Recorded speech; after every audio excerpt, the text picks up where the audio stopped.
Hello everyone, this is Aaron Johnson with the Johnson iRacing team. Today I'm at Concord Motorsport Park in Concord, North Carolina. Concord is a half-mile, high-banked, tri-oval speedway with turns 1, 2, 3, and 4 and a dogleg in the middle, giving it sort of a triangle shape you see here. A lot of folks like to refer to this as sort of a mini Pocono. I'm not sure that's accurate because, at least for the Legends cars, of the way the tri-oval turn works here. So the tri-oval turn would be here, so this would be 1 and 2. Then you've got what they call the dog leg, then you've got 3 and 4. So let's see how to make a lap around Concord. We're going to go ahead and crawl into the cockpit of the car, jump in here. You'll see I'm right against the wall, so if we take a look at the chase camera, I am just about as close to the wall as you can be without hitting it. Concord, I find the speed is right up against the wall. So let's crawl back in and we'll kind of slow motion view, take a lap around the speedway. The last lap was the first lap on this set of tires. It was a 17.9, a little bit slow, but the cars are pretty ill handling at Concord on cold tires until you get about a lap and a half, maybe 2 laps in. If your car is loose enough to be fast, it's also going to be loose enough to really get out from under you on cold tires. So let's move forward here and see what we can do to get things started in Concord. So we're going to start out from the start-finish line. Turn 1 that we're coming into here really is the hardest turn to find your mark in. There aren't any really good marks on the track. There aren't any good marks on the wall. There's really not any good marks anywhere close to the car. The closest thing I've found to a mark is the opening in pit lane where you see the green cone.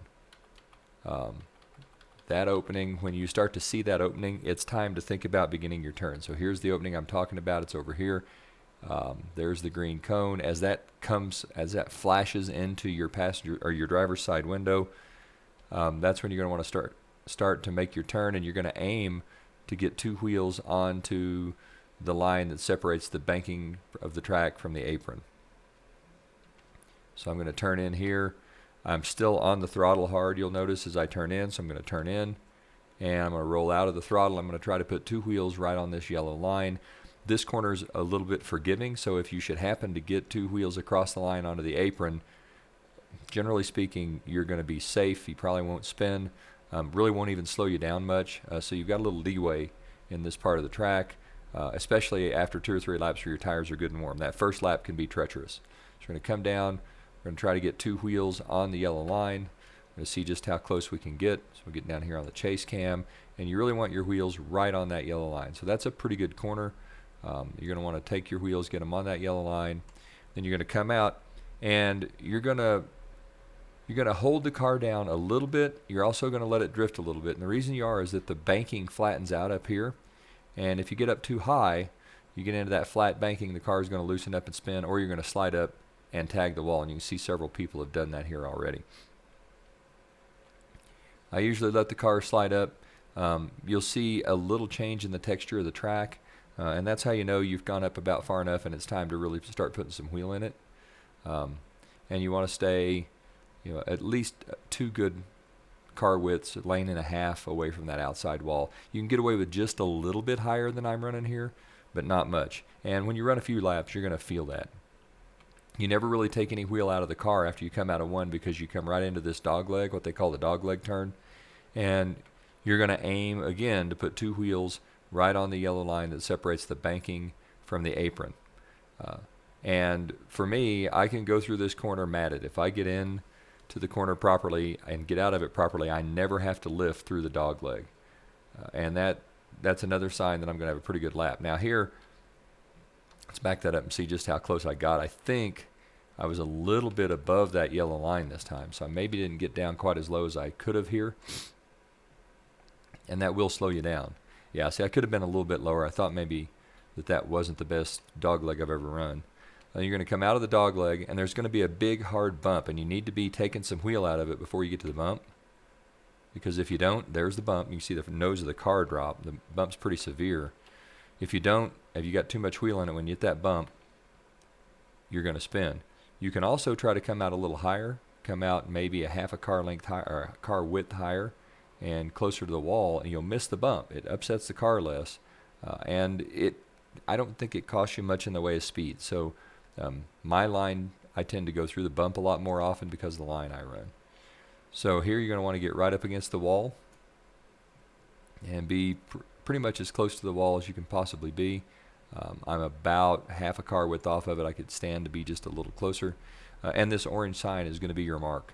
So when you see this orange sign get close to the front of your A-pillar but still on your windshield, you're going to start your turn in, and the same thing, you're going to aim to put two wheels right on the line up against the apron. So see, there's the orange sign has just flashed in. My wheel is turned.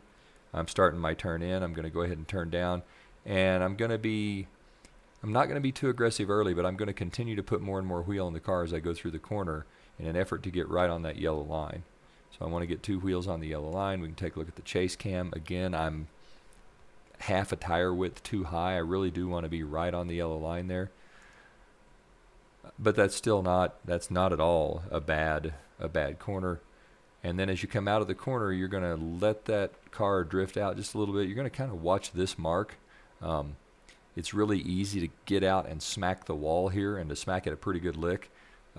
Hard enough that it's going to throw you into the inside wall, and if you're in a race, it's going to wreck all the people behind you. It can be a really challenging turn 3 and 4 here. So you're going to come out, you're going to watch that mark, and as you get close to this line, you're going to want to be able to start straightening your wheel so that you're right up against the wall as you come to the flag stand. And I usually aim to be as close to the wall as I can be when I get to this line. So the first line that I was talking about back there, kind of watch this mark because it marks this line. At this line, you really want to be straightening up. By this line, you want to be right up against the wall. Okay.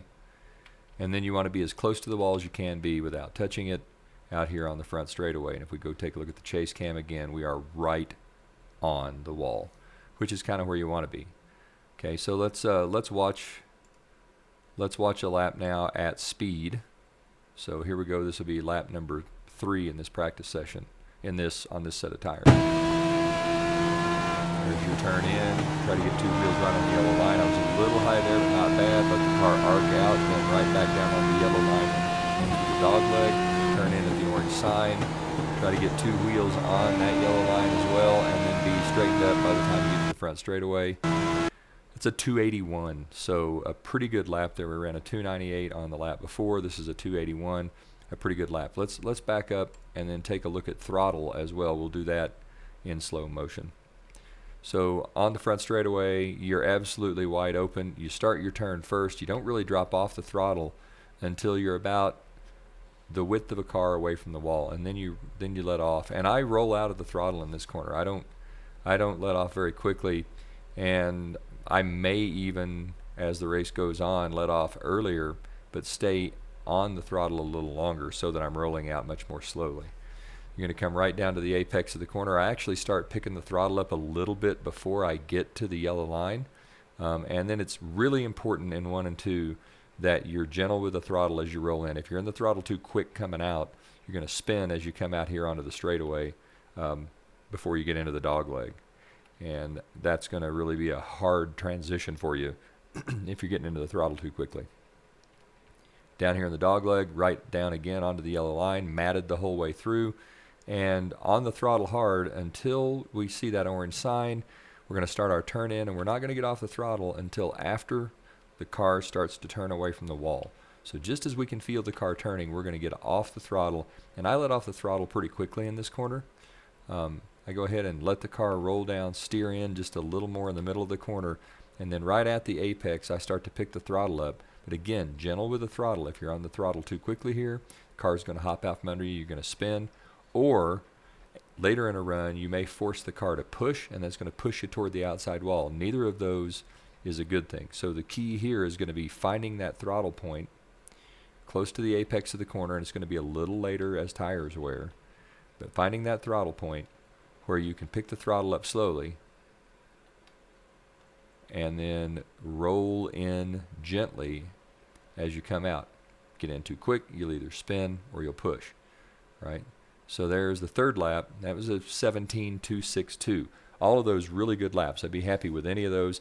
I think the track temperature, what is the track temperature today? 100 degrees, so it's not a really cool track. But those are 3 pretty good laps in a row. Let's back up, and now let's just watch these laps at speed. First with the driving line off, and then we're going to turn it on and watch them again. So here we go. We'll go ahead and do this with the driving line off to start with. Let's back up just a little more so that we can see the full lap. You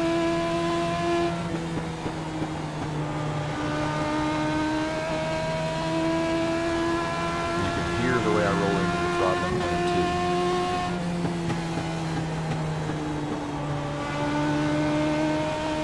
A little loose. Got a pretty quick lap. That was a 298. Car trying to get loose there as well.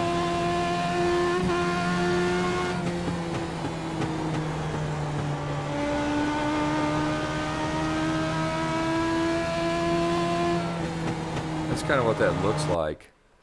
That was a 281. Let's back up, and I'm going to go ahead and turn the driving line on for you.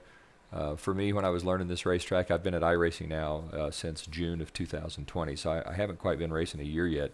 When I was learning Concord and the Legends cars, the driving line was really important for me because I used it to start with, and then I started to look for other marks and to build that. I think of it as muscle memory. It's no different than swinging a golf club or a baseball bat or throwing a football. You do it over and over and over again until it becomes mechanical and you do it the same way every time. So I'm going to go ahead and turn the driving line on for you quick, and we'll watch a lap from the cockpit with the driving line on so you can see where the turn-in points are. The driving line, if you're new to iRacing, the driving line's a great tool. I encourage you to use it to learn where your line is, and then once you have developed that muscle memory, turn that driving line off and go racing without it. So here we go. Alright, I'm below the driving line. Before I get to the dog leg, you can run a little higher than I did without any trouble. Crossover sort of at the end of the red, just as it's turning pink down there at 3 and 4, and then out against the wall. That's a 17.262, so a really quick lap here at Concord. You can run in the 2s several laps in a row and keep your lap times under 18 flat until you're to about lap 30. You're going to be really, really quick. There's a 251. Kind of see the line here. It's up against the wall. The orange sign's the key for me, and then getting right down on that line that separates the apron from the banking. Those are all really important marks. So it's about 4 or 5 17.2 second laps in a row. What else can I tell you? At Concord, I find especially on cold tires, these cars are just ill-handling little monsters the first lap and a half. You've got to be careful with the throttle. You've got to be smooth. The smooth way is the fast way. If you're really aggressive early with the wheel or with the throttle, you're more likely to spin, and that's just going to create a problem for you. What else? These little cars like low tire pressures. I'm running 10 pounds on the left and 13 pounds on the right in this car at Concord. I've also got my left front spring being the stiffest spring on the car, and I have my rear springs equal. So I think, I didn't check this setup before I recorded the video, but I think I'm running 200-pound springs in both rears. I also have a lot of caster split at Concord. Caster is the way your ball joints and your spindle align, as your upper ball joint toward the front of the car, as your upper ball joint tilted back. Positive caster is toward the front of the car, and I tend to run a lot of positive caster in the right front, not so much positive caster in the left front. I think my caster split's about 4 degrees. I'm running maximum positive on the right front and about 4 degrees less than that on the left front, and I think that also helps. So those would be sort of my setup tricks. I'll try to make a qualifying video. I'll tell you, qualifying at Concord is really important. It's hard to pass here unless you're just a lot faster than everyone else. So starting up front is also going to be one of your keys. You want to qualify well. I guess that will do it for this video from Concord. I hope it helps you find the driving line. I hope it helps you go fast. I hope it helps you have fun. I think